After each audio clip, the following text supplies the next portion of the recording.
Think of a job where you don't have a manager, or have to punch a clock, where no one tells you what to do or where to be when, where you can get paid up to 5 times a day. It's easier to play on. You're going to be so happy with the sound of this guitar. A job where you can build something, like your own business.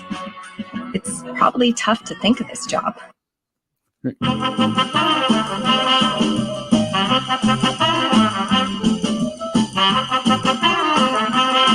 Hey folks, how's it going?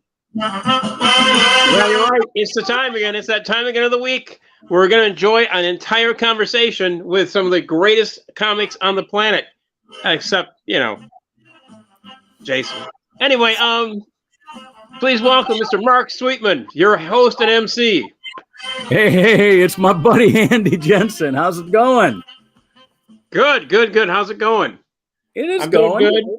Kind of caught me taking a nap, and I've been fighting. I got up this morning and my phone was on the fritz. I couldn't get anything to work, and then I went in. And the lady said, "You got an old phone." Yeah, they always say that. Everything about the phone store is you buying a new phone. Exactly. It's like, the reason that the battery's dying. Oh, that's an old phone. No, it's not. Yeah. No, this is something different. This is something different. It's like. That phone, LGs. We don't carry LGs anymore. What do you got? Motorola's. You know what? Yeah. At a Motorola 10, 15 years ago, you discontinued it. Now you're bringing back Motorola. Okay, fine. Yeah. That's great. It's like Apple went out of its way to make sure we got rid of all of our watches because they had time on everything. And so what do they come up with? The Apple Watch. There you go. And she looked at me and said, "Oh, you get a bigger phone." I didn't want a bigger phone. I wanted a phone that could fit in my pocket. Now it just kind of basically, rips the pockets apart. Now I have to hang on to the thing. Have you seen John Heffron's bit? He probably doesn't do it anymore because it's about 10 or 15 years old. But he goes, you go into these phone stores and they say the phone does this. You can keep track of your calendar. He goes, I want to make a phone call. Do you got one of those? Get a phone that makes a phone call. No, I think he did do it. I did see him. Actually went to see him when he came here to Ann Arbor about 2 weeks ago. Still pretty good. Very funny guy. Yeah. Very funny. He is very funny. I'd like to see him when I come in. I've just been so busy. I got other crap going on. Here's some news. Tasty news. My wife, the attorney she works for got transferred over to the employment division. So now she's an attorney for the employment department. So my wife says, well, now that you're in the employment department, find out how my union is screwing me.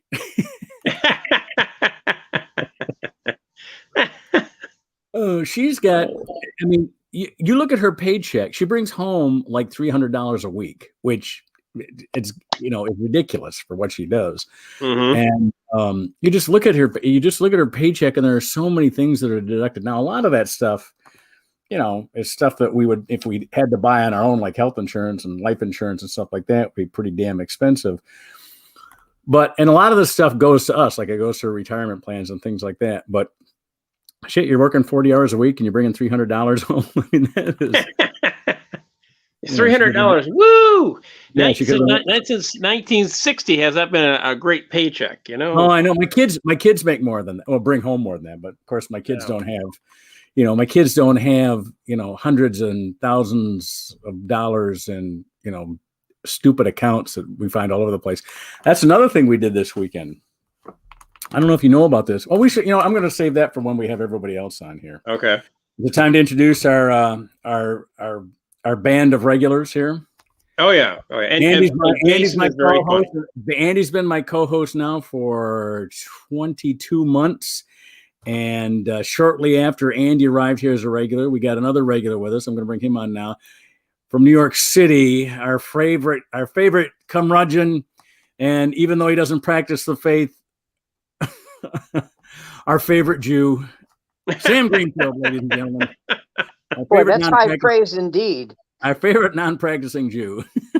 It reminds me, I don't know if you've ever seen Herschel Walker's son, Christian Walker. Well, this is the third straight week we've talked about. I can't stop it. I can't. That kid should be smacked until he says, "You're right. I'm horrible." Well, tell you what. He said, I'm not gay. I'm a conservative who likes men.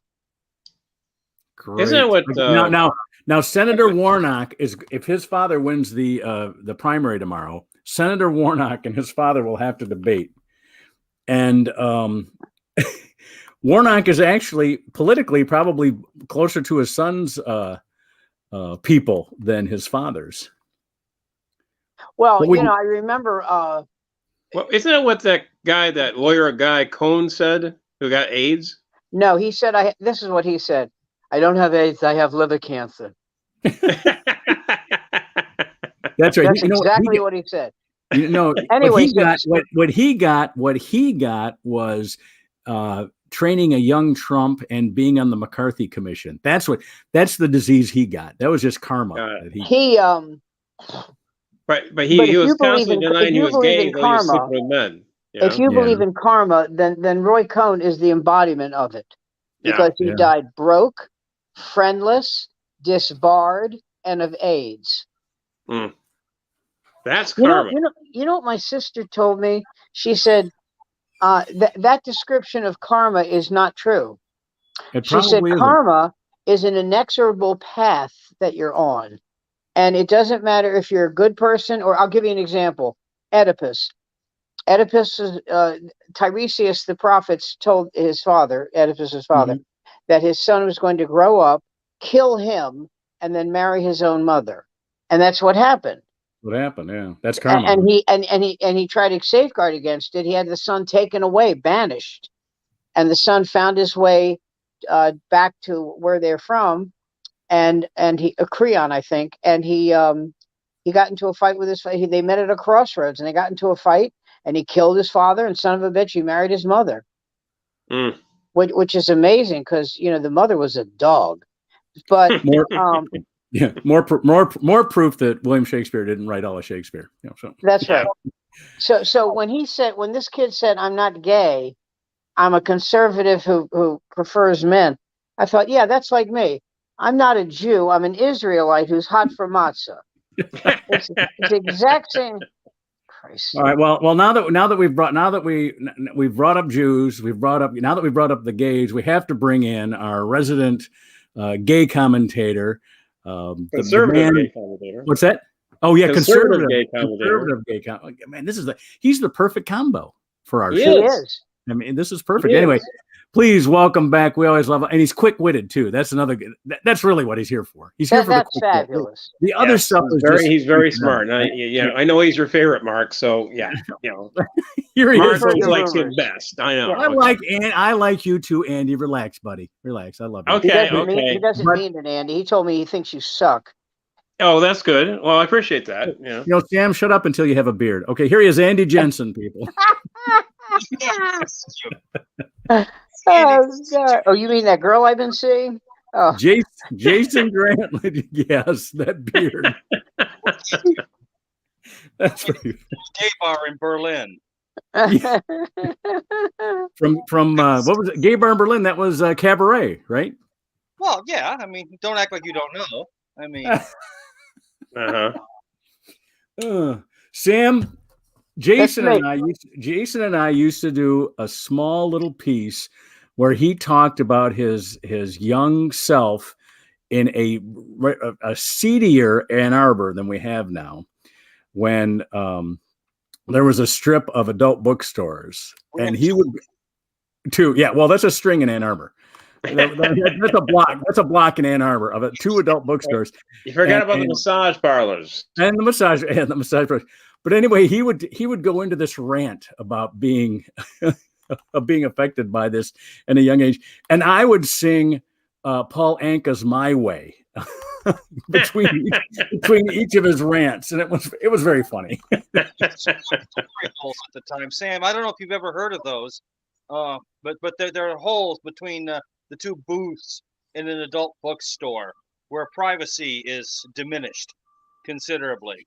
I'd say it was diminished. Yeah, and occasionally, I'm not exactly saying it was deliberate, but sometimes a man's genitals would just sort of like flop through the other side, whether you wanted them or not. Oh, I've been there. That was called Guess Who. Oh. They had it's really amazing. The massage parlors and and the bookstores and all that have kind of gone. I was about to say the way of all flesh, but that's a little redundant. But they've kind of gone away because of TV porn. The internet. Yeah. It's fast. I don't agree. I think no. Talk about privacy. I'll never forget Robert Klein was on Letterman's Late Night the night after Pee Wee Herman got arrested in Florida for exposing himself in the adult theater, and he's on Letterman going, Pee Wee, VHS, get a clue. You know the joke, right? Name three men who were shot in the back of the head. John F. Kennedy, Abraham Lincoln, and the guy sitting in front of Pee Wee Herman. That's good. There you go. I always thought Pee Wee was underrated. He was arrested for climaxing twice in 10 minutes. I think there should be a medal for that. Oh my God, twice in 10 minutes. Oh man. Oh. No kidding. Read more about it in my new book. No, that's it. I'm done. Oh, wow. All right. Complimentary tissue tucked into the. Oh, that's funny. Oh God. Well, and as all you right. guys, there's a movie review. Saw a great movie. Hold on. I don't know how we lost Jason unless he did that. Did you? There he is. There he is. I was just saying there's a millage in Ann Arbor tomorrow. We're going to vote to put air conditioning in the schools, which I think is great because kids are hot. That's what my probation officer told me. Yeah, that's great. That's great. All right. Just come first, and it's true. They're a little selfish like that. All right, there you go. Yeah, that's a long drop. Yeah. Okay. All right. Gotcha. I don't think this is Southeast Michigan. I don't think we have enough days to really need air conditioning, do we? It doesn't. It rarely gets hot enough for that. Well, if they want, I think they want to create a year-round term. Like 3 terms. Yeah. So the idea is that you have a term, a month space, term. 3 terms. They want to get rid of the summer vacation. Yep. That's what they want to do. When my kids were in school in Los Angeles, Michael went from August 15th to December 15th, and then was off from February until February 15th. So he had a 2-month winter vacation and a 6-week summer vacation. So his winter vacation was actually longer than his summer vacation. Yeah. So they want to cut down the summer vacation. They don't want the 3 months off. They think that's a detriment to learning. When I lived in screw you. I want the 3 months off, you little bastards. I had a teacher who spent a summer in Wales, and she said that what they do there for school is you get 2 weeks off for the Christmas season, then you come back, and I don't even know why, out of nowhere you get another week, like in March, then you get 2 weeks off for Christmas, then you get another week off, then you get 3 weeks off, and then you stay in school till July 20th. Oh. And she said the kids thought it was great. They were using, I almost said serving, like they're in prison, but they have more days. They're working in school more days than they were before, but it didn't feel as bad because you didn't have it wasn't like 184 days and 16 of which you didn't work. I went to a college that had trimesters rather than semesters, what the semester classes were 15 weeks of instructions and a week of finals. And my school was 10 weeks of instruction and then finals, but we did that 3 times. So you'd have 3 times as many final exams. Where'd you go? I went to Wayne State University in Detroit. Oh, Wayne State. Yeah. I have a fraternity brother who used to teach there, Jeffrey Newman. Oh, what did he teach? Wow.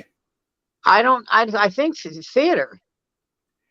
Man, did he was he in the lighting department? I'm trying to think of where I've heard that. I don't know. Let me say something.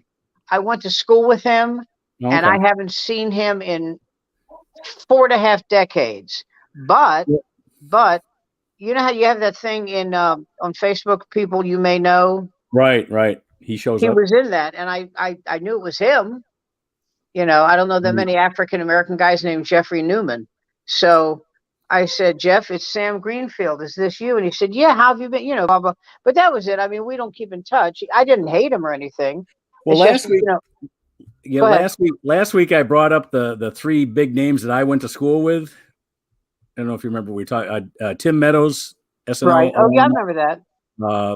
Bill Prady, the guy who created Big Bang Theory, and Paul Feig, director of and Bridesmaids. Bridesmaids. Anyway, he directed Bridesmaids. Yeah, and created Square Pegs too. That was and was in That Thing You Do. Yes, exactly. But anyway, other theater majors from my school that I didn't go to school with were Lily Tomlin went to our school. Ernie Hudson, remember Ernie Hudson? He was one of the Ghostbusters. Ernie Hudson is doing that car commercial. Mm-hmm. Yes, that's him. You can't forget him if it's like the old country western song. How can I forget you if you won't go away? Yeah. Chad Everett went to our school. Chad Everett. Do you know what I remember Chad Everett from? Medical Center. Chad Everett was on the Merv Griffin show, sitting next to, by the way, Lily Tomlin. Wow. And he said, and he had just gotten married, and he said, my wife is wonderful. She's as good to me. He said, it's like having a great pet. Wow. And Lily Tomlin got up and walked off the stage. Found out his wife's phone number, and now they're living together. No. Yeah. By the way, you know who never gets enough credit for being really funny? I don't think he gets enough credit. Robert Klein. Oh, yeah. No, I think Robert Klein to me is what separates the previous generation from ours, Sam. He is the guy who, more than Lenny Bruce, in fact. Oh, absolutely. He's the father of observational comedy. Exactly. Not just that, but the style that we use to talk to the audience. You know what I mean? Yeah. Until Robert Klein, everybody was doing like a script. Where Robert Klein interacted with the audience. I think a lot of it had to do with the, he was at the Improv in '64 when it first started there in Hell's Kitchen. Well, you remember Mr. Saturday Night, right? Yes. Yeah. They're doing a musical of that. They're doing a musical of that. Yeah, I know. They have it here. You know what it reminds me of? Is it out of previews yet, or are they still previewing? Oh, no. It's going on. But you know what it reminds me of? It reminds me of when Mary Martin did The Sound of Music. Mm-hmm. And the reason it reminds me of that is because she got mediocre reviews. The show got mediocre reviews, but because she was in it, it lasted 2.5 years. And I have not seen a rave about Mr. Saturday Night, but he's great. People love him. He is Mr. Saturday Night. He is Mr. Saturday. He also ruined Bruno Kirby's career, but that's another story. Yeah, we already brought that up. So for that, I'm bringing it up every chance I get. It's like, it's like a black comic not bringing up Cosby. Hello. Yeah. Gotcha. Hey, you know what? We're 20 minutes in. Let me get to my wife's poem. Regular. Is this the dirty poem part? No, this is the wife's poem. Oh, rats! The closest she comes to. God, let me see. Damn it! The closest she comes to dirty. Let me see. Oh, she does say ripe old age in this poem. There's the closest she comes to dirty is when she worked with him. Very funny. Very funny. I saw on I'll bring this up after the poem. No, I'll bring it up now because I won't remember it. But somebody mentioned somebody talking about Apatow's documentary of George Carlin mentioned that Uncle Dirty was not brought up in it at all. That's amazing. And they were very tight when they first started. So Dirty, I think I mentioned this last week. Or Dirty was a stockbroker. Yeah. Yeah, you did mention that. And I mean, and did well. I always loved him because he referred to me as a squat mesomorph. And I said to him, isn't that redundant? And he goes, we lost Jason again. He said, Sam, most people don't know what a mesomorph is. Just shut up. Jason must be hitting a button because there's nothing on my screen. There he is. Are you on the computer, man, or are you on your phone? He just keeps. He just keeps popping out. Anyway, we got it all here. We're 20 minutes in. Here's my wife's poem. Here we go. May 23rd, 2022. A brave man, Boris Bodorav, has quit, not keeping score. The Russian diplomat does not agree with Putin's war. Monkeypox has arrived and COVID did not disappear. Plagues are all around us. Should we have more fear? Justin Thomas won the PGA. Early voting won the Preakness on Saturday. The Detroit Zoo's oldest anteater has passed away. Her ripe old age was 26, the zoo announced today. In the wild, they live to be around 14. R.I.P., Mama Chess. You were the queen of the anteaters. And that's her poem. As much as I enjoy her work, I can always tell when it's a slow news week. Yeah. Yeah, when four of your 12 lines are about the Detroit Zoo's fallen anteater, then you know that's a sign. That's a sign. Oh, by the way, I don't know if you saw this, but Putin is not feeling well. Oh. And well, yeah, no shit. But the thing is, I think this is like his exit sign. I think it's like I don't feel well. I'm going to leave. That's what I think. I don't think he spend more time with the wife and family, kind of. Yeah, exactly. I want to spend more time going to funerals of people I've eliminated. I need to go study. I need to go study abroad. So, really, what's her name? Her name is Anya Venska. It's like, so, Anya and Venska all the time. All right. Her name is Sonia Amenya. Yeah. I don't know. That could be. I'm just hoping there's somebody that's stopping him from pushing the nuclear button. That's all I hope. Oh no. That's no. The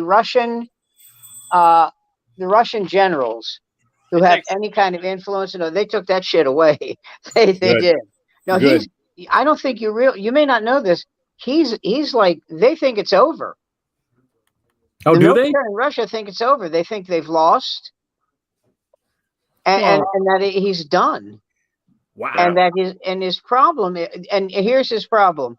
And tell me this doesn't remind you of Trump. He said, from now on, I'm going to handle all military decisions. Yeah, it's over. Yeah.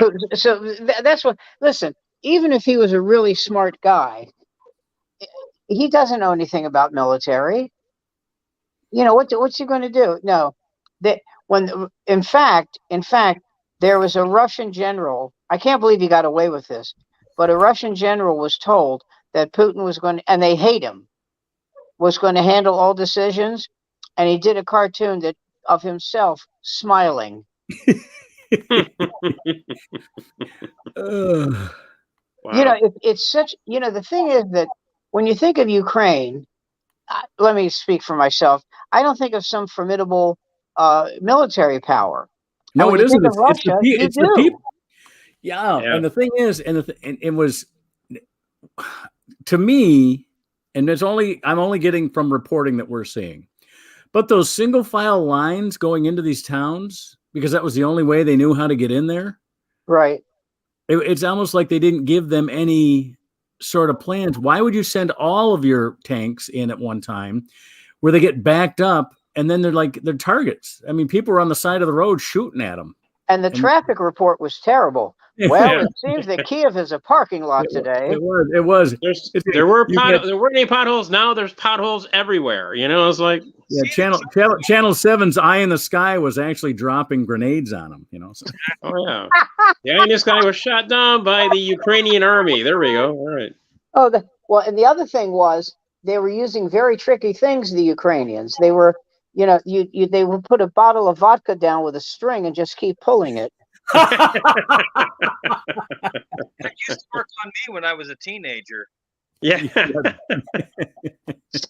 Yeah. I hope. And then Biden, the other day, makes a statement. He says, "Yes, we will defend." I love this. Taiwan. We will defend Taiwan against any incursion by China. And I don't know if you know this, but the next sound you heard was the American military going, ahem, ahem. But listen, China's got to have an enormous army, enormous. Oh my God, yes. But as we've learned with Russia, it doesn't mean they're good. Yeah. Well, there's also a lot of water between China and Taiwan. Yes, there is. They have to cross an ocean to get there. Yes. And I would think, if you're England, Japan, Taiwan, any of these island nations, just stop doing what you're doing. In other words, all you have to do is arm everybody, let them come in, and then shoot them.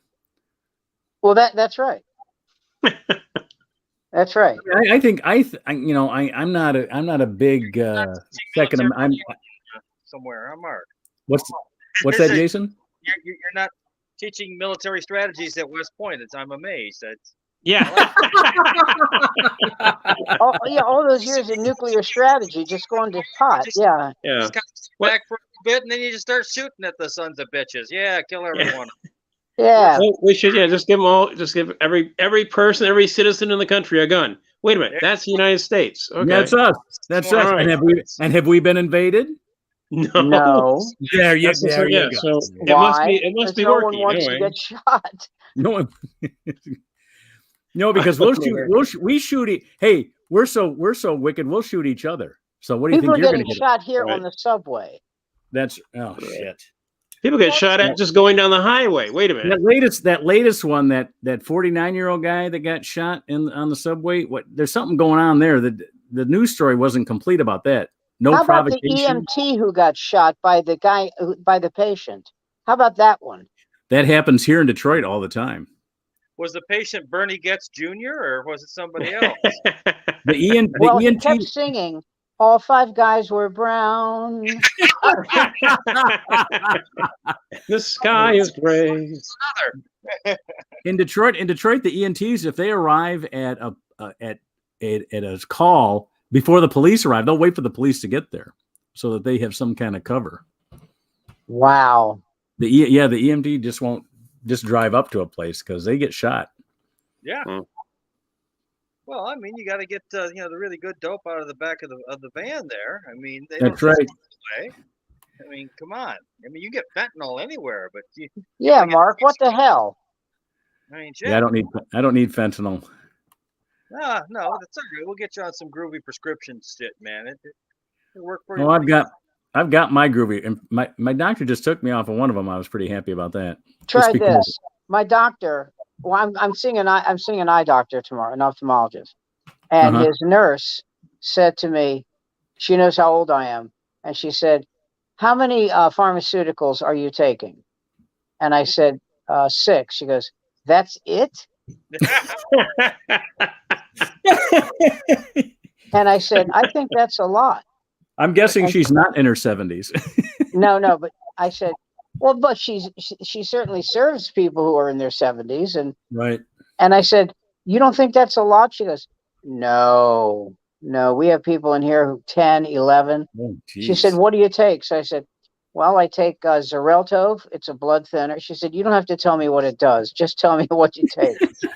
And I thought, well, you're a sassy little bitch, aren't you?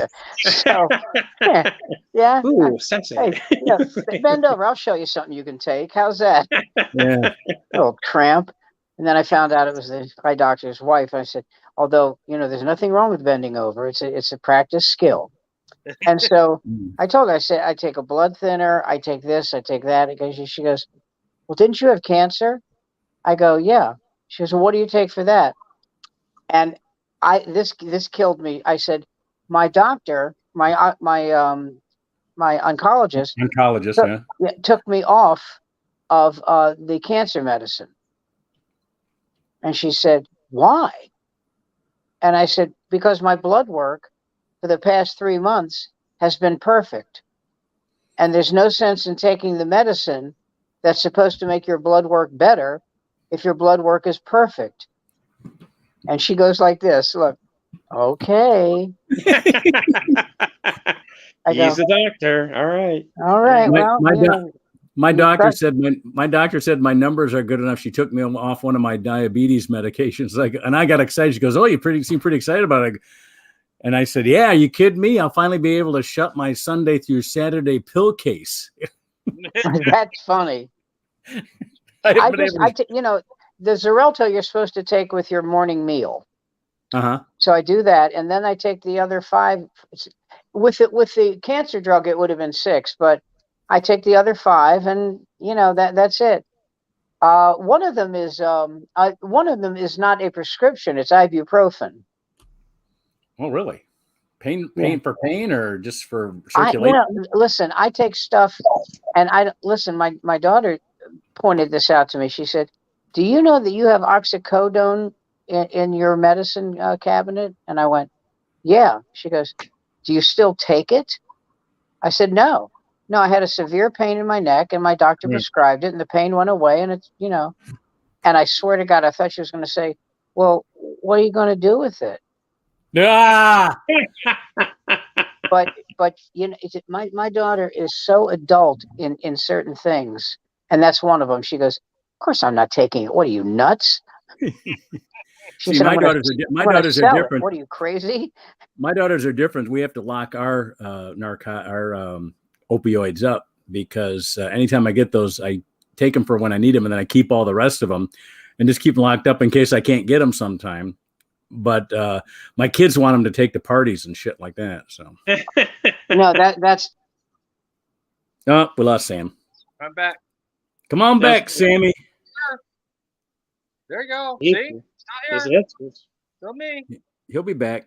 He'll be back. So Jason, what's going on? What's happening out there? Nothing. You see me? You hear me I now? see you. Yeah, we can see you. You the only problem your mic is not as loud as the other 3 mics. So. I talked to Brandy and she said you did really good. You got a paid gig. Yes, I did. Well, tell me what's a paid gig, man. Wonderful experience. I got to get back up and start doing some more stuff. Yeah, you do. It's been so what gig did you get? We were playing in some weird way out town, Jonesville, Michigan. And the Jonestown jokes were just so close, but I figured they were a bit cliche and overworked. Probably every comic that goes through there does the Jonestown jokes, right? How many Kool-Aid jokes? You know, it's nice to see a town that isn't littered with corpses because of cyanide, but because of oxy. You know, I didn't do any of that. I just did sort of the other, you know, more tasteful, refined material that I'm renowned for. Starring on me answering the door with my robe. How many necrophilia jokes did you do? Just 1 or 2. I mean, okay. I did them, but yeah, you know, it just okay, good. A couple, you know. Is Jonesville around Jackson? Is it in that area? It's the other side of Jackson. It's a different place.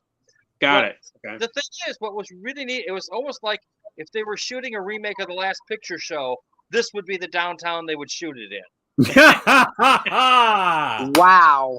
It had like this one little diving bar that was. Is it all in black and white? And there was some other things thrown in there too, but it was just this Saturday night, and all the locals were there and drunk off their asses, and they were being nice and supportive, unlike the rest of like my comedic peers who, you know, have no problem fisting me every chance they get with you know, the iron fist of disappointment. No, what do you mean?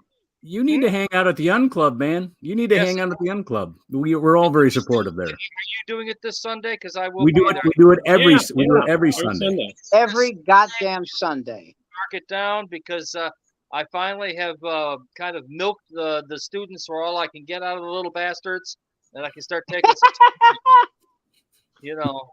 Little bastards always makes me laugh. They answered the Grinder ad. Okay, I didn't, you know, they came to me. I didn't come to them. I came on them, but not to them. And you know, they said they were 18, and that's good enough for me. I mean, that works. Any app that's owned by the Chinese has got to be trustworthy. Yeah, I mean, there you go. Pics I've sent and received over that thing. So I mean, come on. You know how people how comedians dread hecklers, just dread them. Are you sure it's a Chinese? Every once in a while, someone in the audience says something that is so great and so on time that you don't get mad. that they said it, and I'm glad they said it, and I love them for saying it.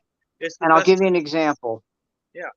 You know how when somebody doesn't get a joke and they tell a joke and they hit the mic and go, "Is this thing on?" Yes. I worked with a comic. I thought that was his entire act. Oof.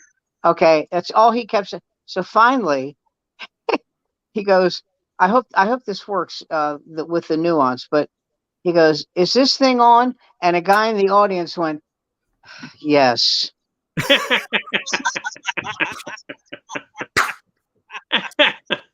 And then the same guy, not the same audience member, but the same guy, he's doing a Jeopardy bit. And that's got disaster written all over it. It just does. And he keeps doing it, and he does this. And finally he says, "All right, let's try another one." And some guy in the audience yells, "Okay, Alex, I'll take comedians who suck for $200." Oh, that's great. And I thought the first thing I thought was cruel, but absolutely apropos. Yeah, right on target. Absolutely.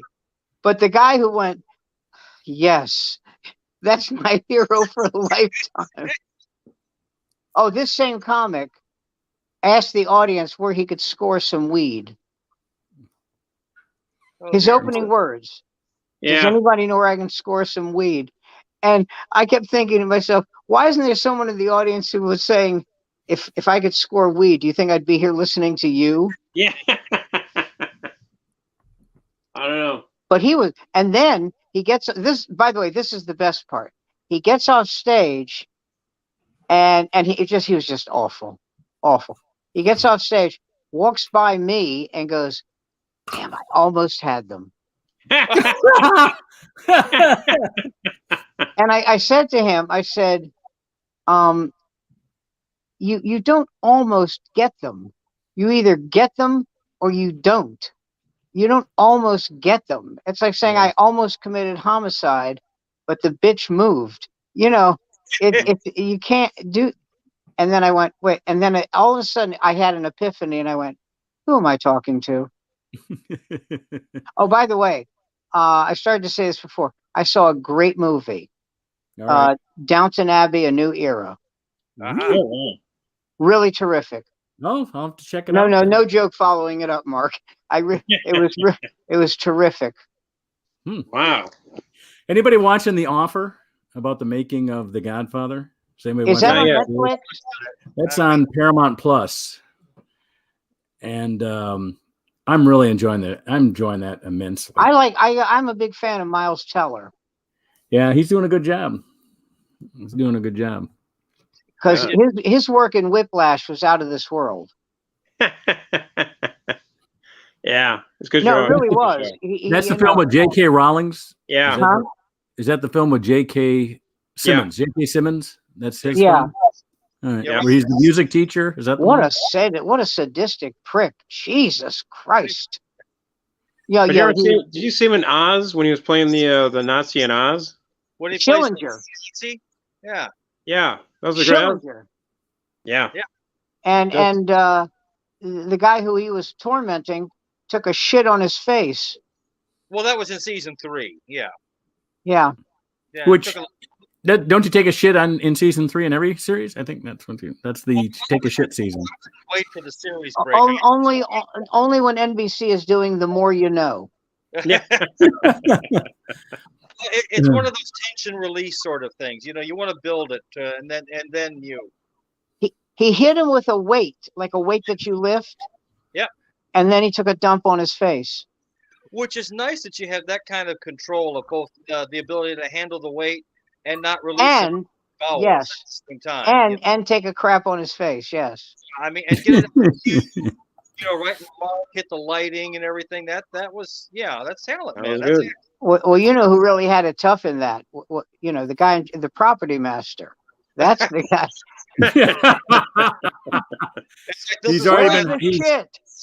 He's already been hired for the Johnny Depp Amber Heard movie. So. Oh man! A friend of mine, a comedian, he texted me and he said, "I'm sorry, Sam, but you get older, you forget things. Remind me why I give a crap about these two people." Mm-hmm. And he said, first of all, Depp looks like a retired hitman. Yeah. Well, And Amber Heard looks like a woman who you look at and go, yeah, I would, but Here's you the know thing. what she was in? You know what she was in? Pineapple Express. Oh yeah. She played Seth Rogen's girlfriend. That's Pineapple right. Express. Is that where the one where they tried to assassinate the South Korean leader? Is that the Pineapple Express? Or is... No. It's the marijuana one. Oh, okay. What did you see? No, that was the one with that was the one with Ben Stiller. Oh, Pineapple Express is the one with Ben Stiller? No. The one you're Sharon talking one. about was with Ben Stiller and Will Ferrell, and it was Malaysia. Oh, Going to kill the leader of Malaysia. What was it? That was a movie about a model. Zoolander? There was a movie with Zoolander, yes. Zoolander.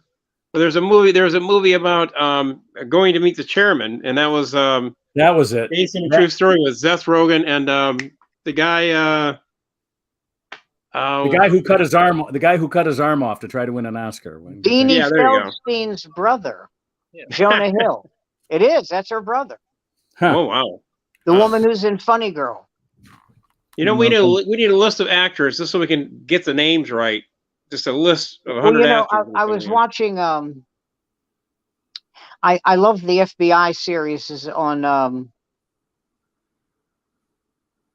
I love the FBI series on CBS. The things that Dick Wolf. One of the 800 shows that Dick Wolf produces. Yeah, no shit. And there's a woman who's on FBI Most Wanted. She plays a computer whiz. Mm-hmm. And it says things you may not know about her. And one of them is, and she's like a small kind of, cute girl. And he goes, she's bisexual. And I thought, tell me why I care. Yeah. What you just told me is you have no shot, Yeah. Although, bisexual means you're never lonely. But tell me, I don't get, she's bisexual. So that's like the old, I think Uncle Dirty joke. I'm my girlfriend's bisexual. I ask for sex and she says bye. My state representative is bisexual, and probably the closest I am to any bisexual person I know. So one time I said, well, how does that work as far as romantic part? And she says, well, I'm one person at a time. So I'm single now, so I'm asexual. So right now, so that has nothing to do with it. But she's had relationships with men and women. But I go, there's probably a lot of people that think that bisexual is a good thing because, if they date you, you might bring another girl along. And she goes, you wouldn't believe it. You would not believe. You would not believe it. She goes, I'm not an amorphic or whatever they call amorous. What do they call that? I'm not polyamorous. Polyamorous. Yeah, I'm not polyamorous. I'm bisexual. I only do one at a time. I only do one relationship at a time. See. Once again, I would have told her things I don't care about for 200 hours. Well, speaking of movies, did anybody see that movie? Everything, everywhere, all at once. That Chinese film. No, I've missed that one. Gotta see it. It's very good. It's a good sci-fi, but it's also a commentary. It stars a woman who was in all those the recent Chinese fight shows. Right. She was on TV. She was on TV last on the Oscars last time. She got an Oscar for her. Oh yeah. I mean, so she's in it. It's actually pretty good. I would recommend it to anybody. It's basically about she's trying to get her taxes done, but she keeps going through multiple dimensions. So It's pretty good. It's pretty intense, and it works. My wife is hooked on these Korean serials. Oh dear. Got it. Yeah, and it's like we had to raise the television and put it on a bracket in the corner of our bedroom because every time I'd walk by, because she doesn't understand Korean, she has to read the subtitles. She goes, "You're in my way." You know, so every time I walk in front of the television, she goes, "It's not like it's in English where I can understand what they're saying when you're walking the way. I got to read it." You know, so I can't watch it. Yeah, the movies and subtitles too. You know. Yeah, I'll be watching these things, and here's my racism. Here's my. Oh, looks like we lost Sam again. Lost Sam. Yeah. But hey, Jason, how do you know Grindr is from China? Isn't just the guys getting painful expressions on their face? Is that it? It's half owned by China. I see. But then is it basically because the guys are squinting so hard because they're getting reamed so hard? That reason China? You'd be amazed. It is so funny, and Sam missed it. What was it? Tell him, man. He was talking about we were talking about how Jason knew a Grindr was from China, and Andy said, "Go ahead. Here's your." So is it because of is it from China, or is it just because the guys are squinting their eyes so hard because they're receiving pain in the ass? Well, that's a look you'll never induce, Sandy. So well, the worst, the most racist Asian joke I've ever heard. You've all heard this. Yes. Why do Chinese men have squinty eyes and buck teeth? Why? I'm doing this all day. No. So my wife will be watching these Korean or Japanese dramas, and I can't help it. Every time there's a pause in the dialogue, I'll go, "How are we going to kill a Godzilla?" Well, I can't hear Japanese or Korean dialogue without thinking, "How are we going to kill a Godzilla?" Well, you know what that reminds me of? Don't do kung fu impressions because you'll get in trouble for it. You know Kentucky Fried Movie? Oh, yeah. I love that movie. Where the guy says, "Listen here, you dirty Japs. You can torture me, beat me. I'm not telling you. Go screw yourselves." And the guy says, "Very well. Take him to Detroit." No, I'll tell you anything you want to know. Please. That was Bill Bixby, wasn't it? Oh, I don't. No, I don't. No. No, not the Bruce Lee parodied character, but the Emperor, I think was. Oh, that's hysterical! If it was was Bill Bixby. That was the guy. Those were the guys that went on to make Airplane, right? The guys that did Kentucky Fried Movie. Yes. So. Yes. Yes. God, that's a classic. Catholic high school girls in trouble. Yeah. they did like a trailer, a teaser for like Catholic. When they were doing the singing "Staying Alive," and the guy gets stabbed in the back, and while he's dancing, he's pointing to the girl he's dancing with. He's trying to point to his back that he's been stabbed, and she thinks it's a dancing move, and she goes, "Oh yeah, hey." Yes. Chevy Chase was in that film too. That was before Saturday Night Live. He was in Kentucky Fried Movie in that movie. Yeah. No. He was in Groove Tube, not Kentucky Fried Movie. That's right. I'm getting them mixed up. It's amazing the amount of negative ink he and Bill Murray have gotten. Yeah.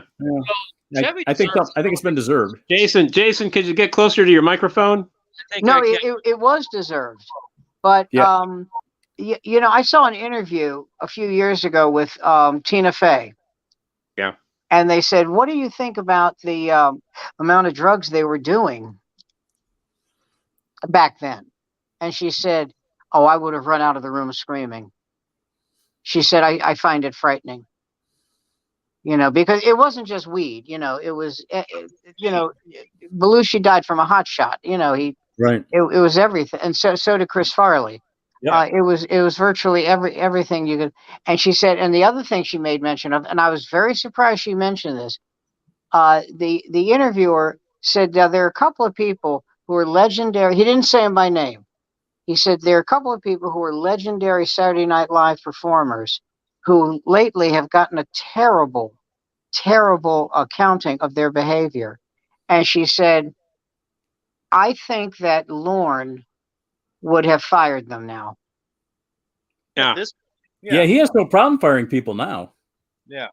No, he never did. Listen, there was a guy who was on Saturday Night Live about 5 or 6 years ago, and I can't tell you his name because I don't know it. Okay, and you know how when they introduce the cast and they say, and then there's other people. Right. He was one of those guys. But those guys go into big things. Bowen Yang was one of those people. Yeah. Oh yeah. You know, who became, because of his talent, became a regular. You know, and I absolutely think, there's more competition for viewers now than there was back then, because there's cable and there's streaming and there's all that. When people talk about, well, Cosby had 50 million viewers, and now they only have, there's like 5,000 channels, and there's streaming, and of course there's less. Don't be silly about that. But I gotta bow yeah, out. I gotta bow out for about a minute and a half here. I'll be right back. Discuss amongst yourselves. All right. Thank God. Okay, Jason, lead the show, Jason. Thank God he's gone, Andy. Now we can have fun. That's right. That's right. Jason, tell us some stories. Tell us more about the stories of your adventure. Of my adventure? Which adventure would that be? Well, Brandy said this was your audience, so they're like bikers type. Yeah, but there were other this was back in like February, so sadly, again, I'm about 1,000 years old, so I've forgotten most of it. What can I say? It was on like doing a show, Ice Capades for the Deliverance crowd. I mean, wow, wow. Who helped you lace up? There you go. I keep complimenting me on how pretty my mouth was. I mean, and that was. Yeah, but he was a dentist, so it made it all good. I kept wondering, when you see Deliverance, does Ned Beatty think, can we get Bert to show up with that bow 5 minutes sooner? Or does he go to the director and say, can we get Bert to show up with that bow 10 minutes later? I'm not sure which. And there's a scene later on where they're all sitting around rather quietly having dinner after all the horror has occurred. And I always had to think that they had to put an extra seat cover down where Ned Beatty was sitting just to keep him from leaving stains. You know the one thing that movie did? Well, it killed a lot of dates. It killed a lot of rape jokes. Well, I know. Without really good rape jokes too. I know. Yeah, it just that. But yeah, I mean, I may be the only person who remembers this. I hope I'm not, but in the very, very, very beginning of MASH. Yes. Okay. And this is funny to me because when I think of Alan Alda, I think of Phil Donahue in terms of political. Yeah. And there was a line where Alan Alda says to what's his name? Burns? No, to Wayne Rogers. Yeah. Oh, Trapper? Trapper John. Yeah. He says, I'd rape her, but I think she'd enjoy it. Oh, wow. And in that same episode, it shows a soldier leaving the nurse's quarters and pulling up his fly. Yahoo! And this was MASH. Yeah.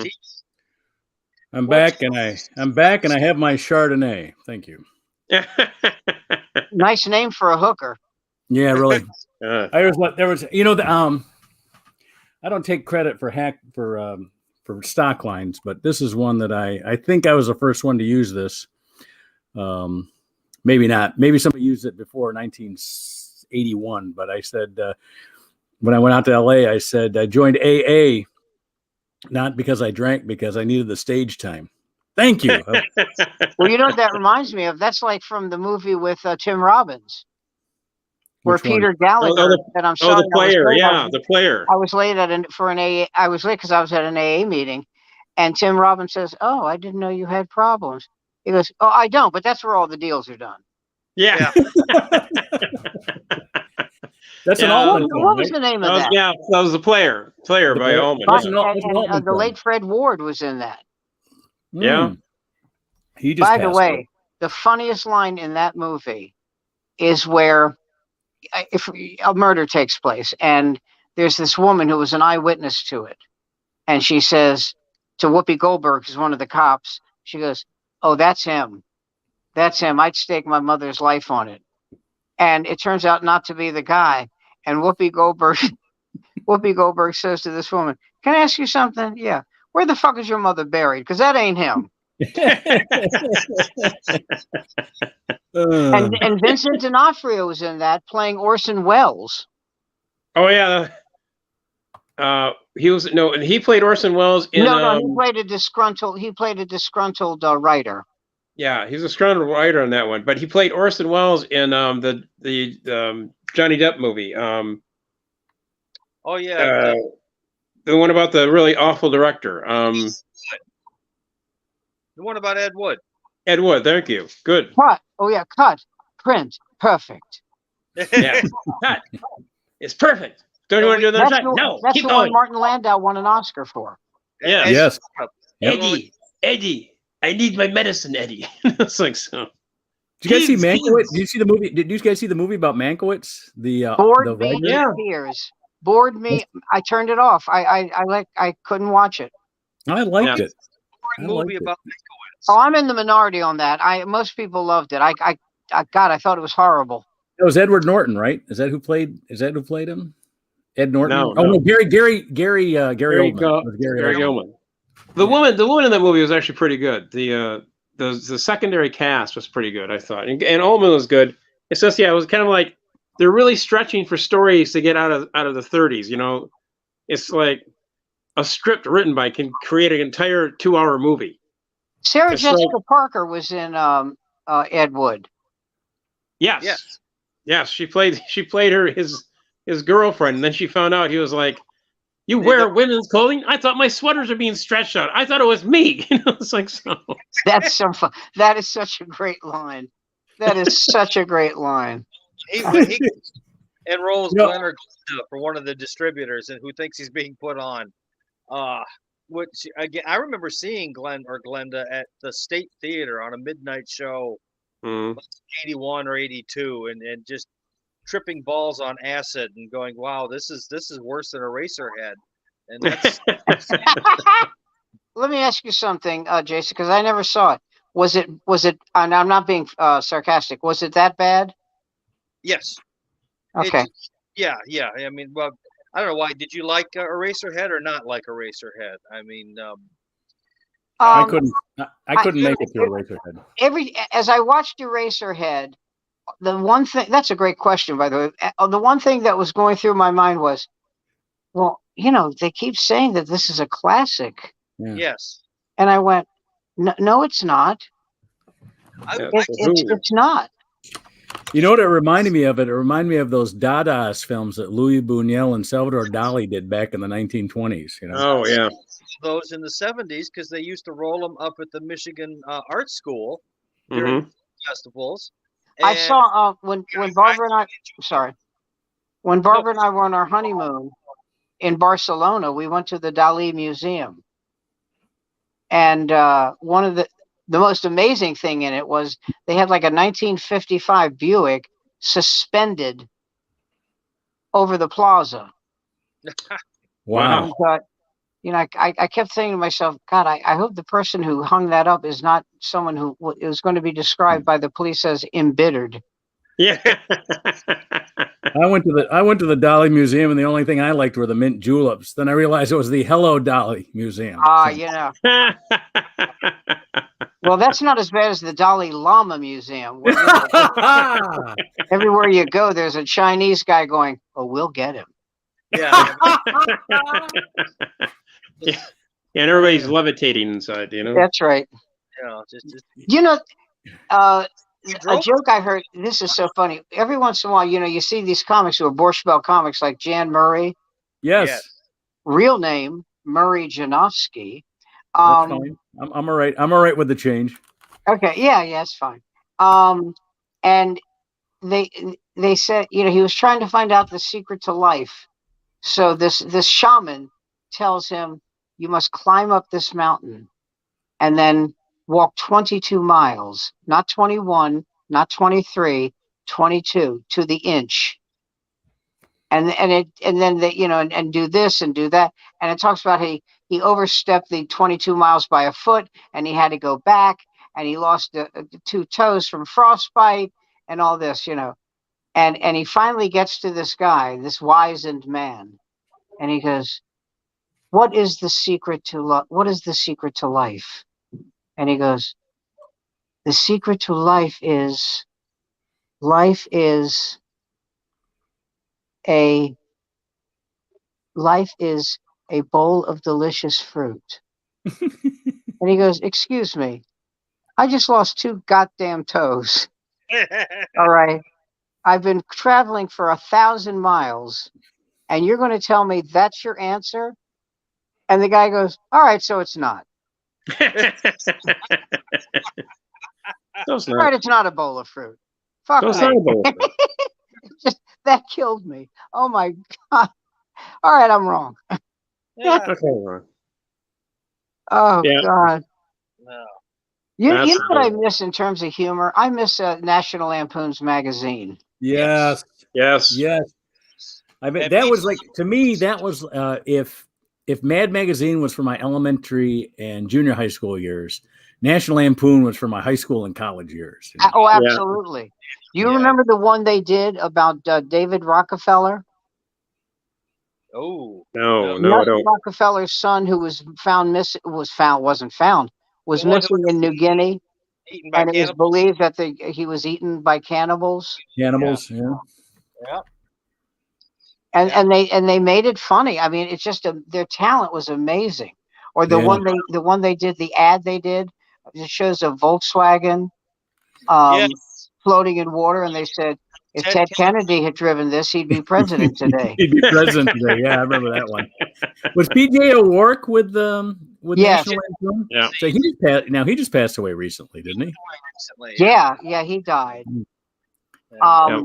Every time I say that he died, I always go back to Larry Amorose because somebody said to Larry Amorose, Hiram Caston's mother died. He goes, "Of what, embarrassment?" Larry Amorose is one of the most Fastest gun in the naturally. West. He is one of the most naturally quick, funny guys I've So ever fast. seen. He is. We got a guy like that at the Un Club, Andy. That Spencer. Yeah. Everything he doesn't go up with material, which I love about him. I guess he does really, because he always has a notepad, but his notepad is like a set list. He never writes anything out. He goes, "All right, I'm going to talk about this thing," and he talks about it, and it's always a stitch. The thing that makes me sad about Larry Amorose is, I don't know if you read his musings on Facebook. I do. He has so much self-loathing, and he's not kidding. No, he isn't. Because it doesn't read like it's kidding. How did he end up in Palm Springs? I guess I could ask him. He's gay. All right. Well, that'll do it. He lives in L.A. Okay. And if you're gay and you live in LA, you have to retire to Palm Springs. He found an inexpensive place to live. But I don't know if you've seen. I know you've seen this. If you follow his work, he always talks about how goddamn hot it is. It's very hot in Palm Springs. My dad and my stepmom lived there until my dad passed away. He, the last time I saw him, I said, "How do you like Palm Springs?" He said, "If I drove what did he say? If I drove a cab or something, what was it? If I drove, let's just use that for this." He said, "If I drove a cab, I'd be the richest, I'd be the happiest man in the world." He said, "They're all old, they're all rich, and they tip the living shit out of you." Yeah. I tell you, Palm Springs, my aunt retired there too. My aunt and my uncle retired there. My dad and my stepmom retired there. And the breakfast specials, you can tell it's the retirement community. The breakfast specials and the early bird specials, unbelievable. I thought I was in Florida. And in what way? No, the breakfast specials and the breakfast specials. Do they taste good? Are they expensive? Are they cheap? No, it was great. $3.50 for a great spread. It was usually it was like a buffet style. Well, that sounds like something you're talking about, a hooker. No. Ladies and gentlemen, buffet. I'm talking about a breakfast buffet for $3.50. Oh, I'm so sorry. Yes. All right. I'm a tightwad. I have a Palm Springs story. Yeah. Oh, do you? Oh, All right. you Let's know hear your that show Palm I Springs watch? I don't know if you watch it, Diners, Drive-Ins, and Dives. I'm Yeah. familiar. The one with Guy Fieri. Oh yeah. Yeah. So, because the show has been on for like 10 years. Hey, before you Or start more. this, Sam, don't make it too long. I want to get to Andy's Palm Springs story. So, all right, go ahead, Andy. Oh. This only take a minute. Right. I look not a up big how's the restaurant doing now. Because you can Google them, and I read this one. It was a Jamaican restaurant in where was it? Alaska? Oh, Yeah, something. No, in Hawaii. I was close. In Hawaii, and it said Jamaican boy. permanently closed. And I thought, oh, that's a shame. And so you keep reading, and it turns out that the reason it's permanently closed is because the owner, a Jamaican, said, there are two reasons I closed. One, I missed my family. I wanted to get back to Jamaica. And two, I was sick to death of people saying, how do you pronounce this? What does this taste like? He said it was driving me insane. Yeah. Well, that was riveting. Anyway, but that's he just, he said he couldn't take it, and evidently the food was fantastic. Huh. Although I do Andy? think he could have killed the goat, but Yeah. well, Andy, your Palm Springs story? Oh, it's a very simple one. It's like I actually went to Palm Springs because we went to the wedding there, and my brother was driving around, and we were trying to go see a Palm Springs, but they had like a backup on this gondolier place. It was very hot, but my sister-in-law knew about the architecture around the place, so we went and bought a sightseeing thing, and they had all the sightseeing. You could go see William Holden's home. You could go see Bob Hope's home, and you go see Steve McQueen's home. So we paid like $5 for this thing. We went down there. We went to try and find these places. They're there, but you can't go to them because they're blocked off. So they have all these sites that you can't see listed on this map. And it's like, okay, so behind this huge mountain is Bob Hope's house. Okay, great. That's it's a small story, not a big one. But we did go to a restaurant that Bob Hope was in. Bob Hope was in every restaurant in the entire place. what's the Every opposite picture of that? Bob Hope is a picture in every place in the entire city. You know what's the opposite of that? Las Vegas. Liberace had a home. You could walk in the goddamn place. Yeah. You can walk in. They used it. They used it to film TV shows. Oh wow. I was in one. Vegas. America's Funniest Practical Jokes. And one of the jokes was, this couple is trying out mattresses. And all of a sudden they start humping on the mattress. Oh, that's practical. That's practical. Well, yes. And the other one was, and this is the one I was in. I thought I was going to get shot. It's a poker game, and the guy who's the dealer is in real life is a card shark. So he keeps dealing the same guy a great hand, and they have guys there who are portraying mafia guys. They're actors, And Right. the guy who's getting the great hand is a civilian, and the mafia guy says, I know what the hell's going on here. The fix is in. This son of a bitch. Up. Yeah, you're giving the money back. You understand? And the civilian pulls a gun. Oh. And I thought to myself, if I die, this is the worst bullshit way to die I can possibly think of. Well, how did Sam die? He was playing a bartender in a fake show. That's Sammy. There's an irony there, yes. Oh man, unbelievable. Another gay dude who didn't die of AIDS, right? Yeah. There you go. Yeah, I mean, you started the show with Sam Cohen. I just thought I'd toss in, Liberace? Yeah, he said it was the watermelon diet that he died of. Yeah. Yeah, there were seeds involved, but I don't think it was. Thank you very much. Might have Oh, thought, man. yeah. I'm going to tell I've done this joke before, but it's the one with where Roseanne works for Martin Mull Yes. in her Yeah. show, Oh, and her he's show, getting yeah. married to Fred Willard, and he Yeah. says to Roseanne, we're getting married, but do you think people will know we're gay? But we want to put two men on the wedding cake. And she goes, "Are you kidding? You're so gay. Your name should be Gay Gayerson, right?" And and I forgot why I was going to tell you this. This was very funny. Oh no, that's it.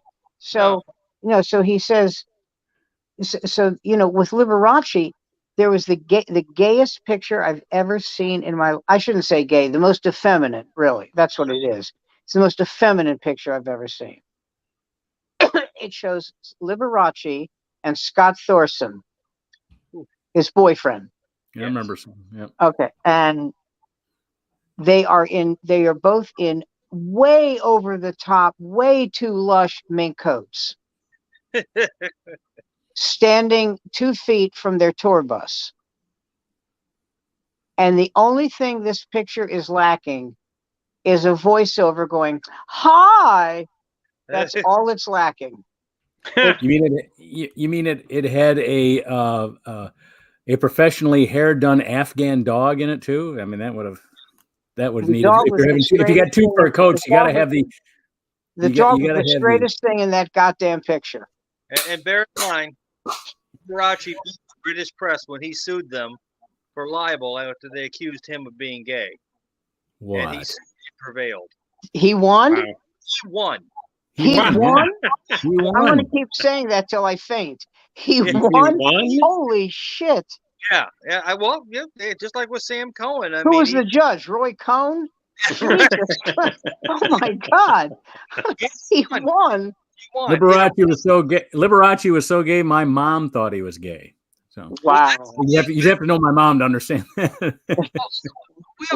Remember my mom and the other ones in the neighborhood couldn't figure out if Paul Lynde was gay or not. You know what they don't do this anymore, but you know how they used to describe guys like Paul Lynde and Liberace? Perennial bachelor. Perennial bachelor. Or confirmed bachelor is what I always heard. Either one. Yeah. You know. Paul Lynde's best line. Paul Lynde's best line was on the Hollywood Squares, where Peter Marshall asked him, "Paul, how can you tell if a turtle is male or female?" He says, "Turn it upside down. If it smiles, it's a female." Oh my God. Oh. Wow. I like the one where he says, "Paul, if you're getting an exam and the doctor accidentally kisses you, what does that mean?" He goes, "I don't know, but it kept me out of the Marines." That's a good line. Didn't you always think that Dennis Miller was doing a Paul Lynde impression whenever he was doing his act? Yeah. I still do. Okay. I'm not the only one. Dennis Miller did a story. It wasn't funny. It wasn't supposed to be funny, about when he had dinner with Frank Sinatra at the Desert Inn. And I thought, this story is about a guy who idolizes Sinatra and expects us to be enthralled. And we're not. It might as well have been he had dinner with his grocer. Right. It wasn't exciting. And the reason it wasn't is because and there's no reflection on him, but there was nothing about Sinatra in the story that made you go, "Oh yeah, the Sinatra would do that." It was just a guy who was having a birthday party for himself, and there were guests there. That was it. It wasn't any, there was nothing, enthralling or enticing about it. It was that. Yeah. But God, he loved Sinatra. Well, Sinatra's been gone. Sinatra's been gone for 24 years now. Has he really? Yep. Can you believe that? It's been 24. In 98 he died, and it's what? No, I think you're lying, Mark. No, I'm not lying. He was son of a bitch. My favorite Sinatra story is the one where he comes in where at the nightclub, the late night nightclub. It was like an after midnight show, and Don Rickles was on. Don Rickles really hadn't made it, but he had opened for Frank a few times, but he was not so big that he wasn't still working the after midnight slot at some of these nightclubs. And Frank hears hears Don's playing, so he's let's go see Donnie. He walks in, and Rickles sees him and goes, "Hey, Frank, make yourself at home. Break somebody's leg." Well, you know the one about Rickles asking Sinatra to say hi to his girlfriend, right? Nice. Well, Oh yeah. Frank, I'm eating. Right. My sister was a reservationist. That's right. She was a Native American. No, she was a reservationist. God, I'm quick. Anyway, she was a reservationist for United Airlines, and Sinatra was in line, and he was in a hurry, and he didn't shove anybody, but he kind of inched his way up to the front. And he's going, "Excuse me, do you mind?" And everybody's going, "Oh, absolutely, yeah." And he got to the front, and this wasn't my sister, but the woman, taking reservations went, "Go back to the place you occupied in this line." And people went, "Oh God, she's a dead woman." Oh God. and he went back. He went back. Wow. He went back. And that woman can now be seen in the trunk of a Buick. She's got a wonderful desert place. We don't know where it is yet. It's a hole somewhere in the middle of the desert. That's interesting. When I was watching that movie, Downton Abbey, A New Era, I said to my wife, I said, why do these English people, part of it takes place, I'm not giving anything away, part of it takes place in the French Riviera. And I said, because they're in England and they have tans, deep tan. And my wife said, you know what it had to be? They shot the scenes in the Riviera first. Mm. Makes sense. Probably it. But seriously, go see. It's a hell of a movie. Oh, okay. Well, I like the series. Didn't they do one movie before this one though? I think they did the series, and they didn't. I didn't see that. I didn't see the movie that preceded this one. And the movie was great. You need to see The Offer. So when it finishes its run on Paramount Plus, it'll probably be on one of the other streaming services. I'll let you know, and you got to see it. The guy that plays Sinatra is great. There's a scene between Al Ruddy, who was the producer. Right. You know what his credits were before he produced The Godfather? No. He created Hogan's Heroes. Wow. It was basically, they had this property, nobody would touch it at Paramount, and so they said, we got this kid that created Hogan's Heroes, and he even left Hogan's Heroes before the run. He did 2 seasons of it and then left. So he only did 2 of the 4 seasons, and so he got hired by Robert Evans at Paramount to take on The Godfather. And of course, the story of this series is the making of the movie, and he's the executive producer, so it kind of makes him look good, which I guess you'd expect. I mean, if there was a movie about my life, I would make myself look good too. Well, yeah, sure. But the scene, they just had this. I just watched episode 6. They've run 6 episodes. I don't know if they got 8 or 10, how many, but the 6th one is where they Al Ruddy and Frank Sinatra meet officially for the first time. And he goes, Frank goes, I recognize you. How do I know you? What he doesn't remember, earlier in the series, Al had to pull Mario Puzo away from Frank because Frank wanted to kill him right at the Polo Lounge in Los Angeles because Johnny Fontaine. Yeah, he hated Puzo because of the Johnny Fontaine character. He thought he made it after Frank, and so everything was good with Frank. The Colombo in New York kind of smoothed that's kind of weird how Colombo in New York smoothed out things between Sinatra and Palm Springs and Paramount in LA. And all he did was he got Ruddy and Puzo and Francis Ford Coppola to change the script that Mafia was never mentioned. Yeah.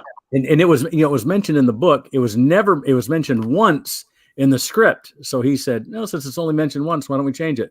And Coppola goes, okay. And he never told him it was a mob request to have it changed or anything. He just says, why don't we change? Well, if it was only one time, it wasn't that big a deal. It wasn't that big a deal. In fact, what happened, the story of this series is you see how they wanted to make it sort of, this could be any family. They're from Sicily. In fact, they did more of the Sicilian stuff in Godfather 2 than in the first one. Easily. Yeah. Mm-hmm. And so the first one is like, this is about a family. And this is an American family. And most families in America came from somewhere else. And that's all this is about. This could be a Cuban family. This could be an Italian family. This could be an Irish family. And so basically, the compromise for the mobs to let the unions keep working because the mob had control of the unions. And all the shooting in New York stopped. Every time somebody got pit, like Robert Evans at one point fired Al Ruddy as a producer. And as soon as Colombo heard about it, he calls all his capos, and the unions just stopped. Cars were parked in the wrong place. Nothing could be moved. So Teamsters seemed to be friendly. Exactly. So all of a sudden, Robert Evans goes, all right, you're back on the film. All of a sudden, here the trucks start moving. Yeah. It's a good series. I'm really enjoying it. You didn't mention Buddy Hackett, did you? I have not mentioned him tonight, but we've talked about him in the past. Yeah. Whenever he sees you, well, he's gone now, but yeah, whenever he would see you, he would start telling you a joke. Uh-huh. Just, know how you doing? Good to see you. My name's Buddy. Just tell you a joke. So this guy calls his mother up and he says, Mom, hi, it's me. It's Leonard. She goes, what's the bad news? Well, there's no, Mom. Just tell me. You're in the mob, aren't you? You're in the mob. No, Mom. You owe somebody big money. That's it, isn't it? You're into the mob from Mom. What's this thing with the mob? No. Well, then what did you want to tell me? Mom, I'm gay. You what? I'm gay. Well, let me get this right. You allow a man to put his penis in your rear end? Yeah. And then you suck that penis? Yeah. Well, then don't complain about my cooking. Oh, hey, Mark, you know there was the Purple Gang in Detroit was a Jewish-oriented gang, right? Yes, I do. I've been reading up a lot about the Purple Gang. Was Murder Incorporated part of that gang too? Murder Incorporated was a black gang. And okay. Any relationship black? it had. No. Not those guys. Was Jewish. Oh no! I'm thinking of somebody. I'm thinking of Young Boys Incorporated. I'm thinking of no. Lepke was Jewish, and Murder Incorporated. Well, now where was Murder Incorporated from? They weren't from Detroit. Brooklyn. Okay. What the Purples had going for them was everybody. I swear to God, if you're from Detroit, everybody you know, maybe a generation ahead of me. So everybody from my parents' age and older, everybody had a Purple Gang story. Everybody. They you know how everybody had, at every generation, somebody's got a story. Somebody was at some event that everybody wanted to be part of or something like that. I was there when Maris hit his 61st home run or something. It was one of those type of things where there were only 50,000 seats in Yankee Stadium, but 5 million people saw Maris hit number 61. So that type of thing. But the Purples were like that in Detroit. To listen to my grandmother, they were next door neighbors. Yeah. Yeah. Everybody that owned a cabin in the 5 counties around Detroit had the Purples stay at their cabin at some point, rented their cabin or something. That was a pretty common thread. But what the Purples were famous for, a lot of people think the Purples were responsible for the St. Valentine's Day Massacre. Right. And what was going on with the Purples is during Prohibition, the Canadian Hiram Walker, who was a Detroiter, moved his whole operation over to Windsor because they didn't have Prohibition in Windsor. No. But most of his customers were still on stateside. And so what he would do is he would sell this stuff, and the Purples were the ones that dragged it across the river. And, there wasn't a bridge or a tunnel back then. So a lot of that stuff was either in boats or even better, there's a lot of pictures of this too. When the river froze over in the wintertime, they just drove the shit across. Yeah. Wow. And what's his name? Our Chicago guy. Help me. Why do I hate it? It's such a famous name. How can I? Al Capone sent his people to negotiate with the Purples, and they shot him. And so that pissed off Capone. And so, it was almost Capone almost had to capitulate, say, all right, we'll let him we'll figure out how to steal it from him somehow between Detroit and Chicago. But he was still going to let them bring it across and kind of made peace with them because they were so violent. It's amazing. You've seen pictures of Capone, right? Right. Mm-hmm. He was 31 years old when he was sentenced to Alcatraz. Wow. How old did he look? He looked like he was 50. Easily. Yeah. Now part of that was he had a receding hairline, and he was jowly, and but nonetheless, Jesus. When I found out he was 31, well, that's like Doc Holliday, the gunslinger. He died at a sanitarium in Colorado. He was 36. Mm-hmm. And everyone who has ever portrayed him, with the exception of Dennis Quaid, in Wyatt Earp, the one with Kevin Costner. Right. Victor Mature played him. Victor Mature was 47 when he portrayed him. A lot of people hated the Kevin Costner one. It was the most accurate. Mm. You see all these things where they show the gunfight of the OK Corral, and it's this huge corral, and it's like 300 acres. No, It was 6 guys standing 5 feet away from each other in 2 lines of 3 each, and somebody yelled "draw," and they shot. That was it. And gunfight of the OK Corral is the one that came closest to that. Did you see the Western series they did on one of the streaming services? I don't know if it was Netflix or Prime Video or something like that, but it was with Jeff Daniels played the bad guy. And it was a town that had a mining explosion and all the men died in the mine. And it was just women that ran this town. Yeah. What was the name of that, Jason? I remember hearing about it. I did not see it. Yeah, it was on Netflix. Was that on Netflix? That was a great series. Yeah, but it was based on an actual, obviously it was drawn out for dramatic purposes, but I guess it was based on an actual situation where you had a town where all the men died in the mine explosion and the women had to run the town afterwards. It was and suddenly it turned a profit. Yeah. Yeah. Suddenly the women were able to do some business that the men didn't allow them to do when they were. Well, that's like that great line in A Mighty Wind. Oh, yeah. Where Jane Lynch says, she's doing porn, and she goes, I was known for doing something that some of the other girls wouldn't do. But the best part was she meets her husband and gets married, and now her name is Terry Boner.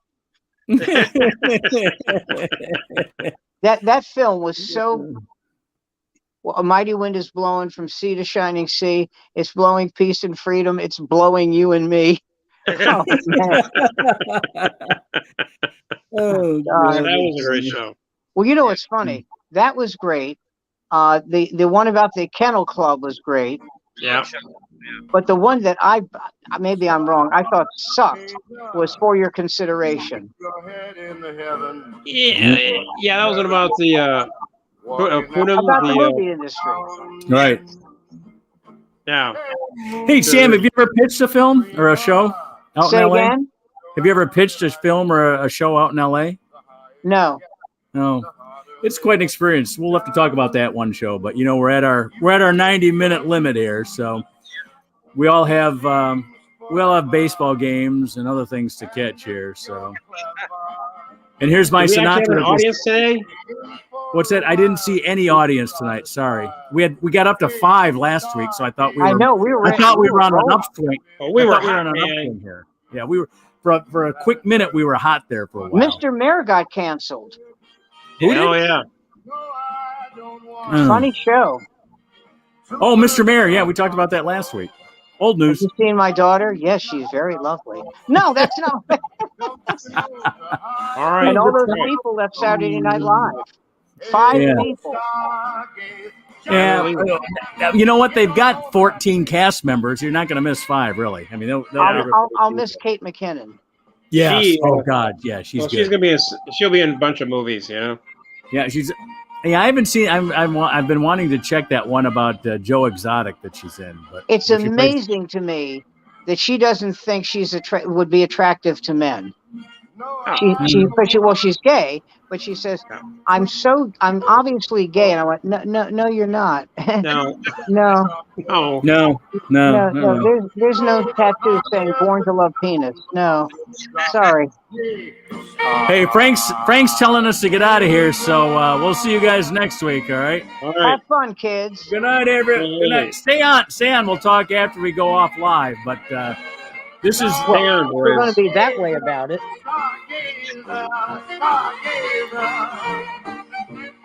Since